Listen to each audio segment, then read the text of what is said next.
Guys, luto tayo ng adobong manok. Pwede na ni guys. Tingnan nyo guys, masabaw yung adobong manok guys kasi may yan ang request. Request to guys sa nag-order 50 pack. Oo. Pang ano to, pang 50 nga tao, 50 hiwa. O, sa adobo guys, tinan mo kasarap guys. Oh. Tsaka mayroong hipon guys. Hipon, pasayan. Tsaka ito.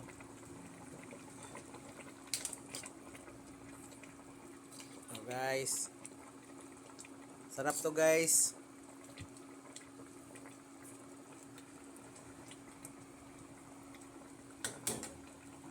Sinong mag-order dyan ng adobong manok na may sabaw? PM lang to.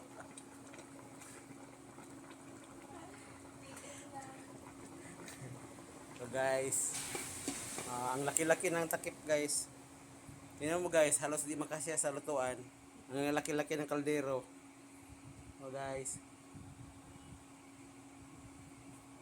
Okay guys, bye-bye. Yun lang. Salamat po.